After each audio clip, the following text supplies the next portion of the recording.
The second book I picked up on my last hunt for weird stuff was this one. It's called A Lonely Broadcast by Byron. So this story is set in a town called Pine Haven. Like the main character, or the first main character, used to live here as a child. Like this is where she grew up, but she went away for school and has now returned to be the host of a local radio station. So there are a lot of unusual rules related to this radio station. The most important ones of which are that when the weather forecast lets her know that the fog is coming in, she has to sound an emergency alarm. And also, it's really, really important for some reason that she never lets the station go silent. So it's her job to make sure that there's always something playing, and especially when the fog comes in.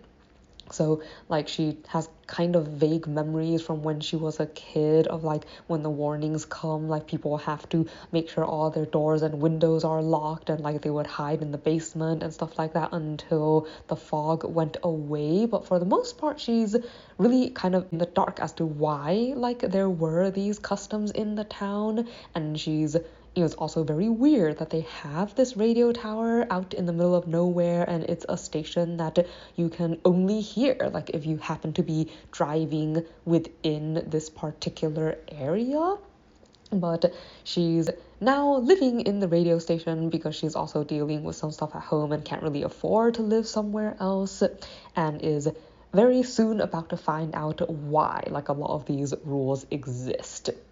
So there are unusual things about the fog and the woods that surround this town. Like when the fog comes in, like it brings monsters with it. Like, and when people wander out into the woods like at the wrong time, like the chances that they never come out again are extremely high. So this story follows the main character and her eventual part-time co-host as they learn about like why this radio station exists in the first place, like the kinds of monsters that they are helping to defend people against, and like the larger context behind like what is happening in this town and the rules that they all kind of have to follow. There are also some reoccurring creatures and stuff that they encounter throughout the story. But I guess it's primarily about them becoming accustomed, I guess, to their new roles and fighting really hard to survive, since they are, I think it was 29th or something, like, they've run through a lot of radio hosts in a very short time. So let's see.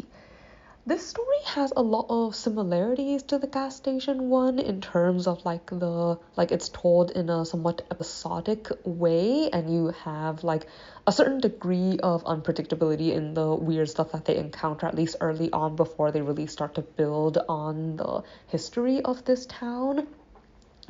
But it's also very different from the gas station story, like the tone, whereas like where the gas station one was, I think, much more humor focused and entertainment focused. I think this one was much more grim. Like there's a great deal more description to try to create like I think a creepier kind of atmosphere, and like the whole thing feels much more dark.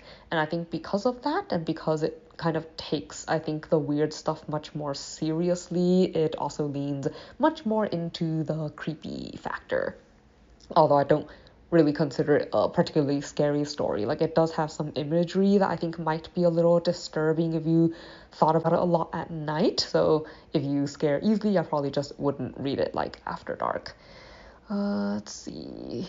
Things I liked.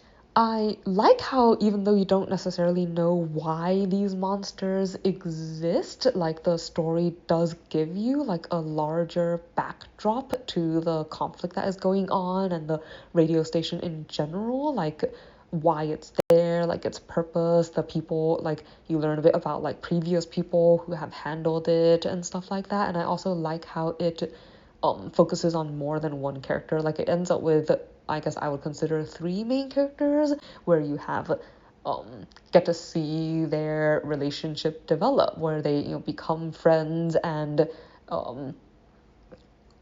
help each other survive like this weirdness, and like hang on much longer, I guess, honestly, than some of the people around them expected them to. But see, something I did not like, because it takes it more seriously and because of that focus on atmosphere and the more grim nature of things, I think the creatures were disgusting. Like, there were a lot of like kind of zombie or like undead patchwork creatures, like animals with human bits attached to them, or like various undead conglomerates of things that piece themselves together from other dead things that you can't really kill because they're already dead, but still moving around and then getting combined with like bugs and plants and stuff like that. So yeah, like a lot of the stuff that they deal with and a lot of the imagery that you encounter is pretty gross. So I could have done without that.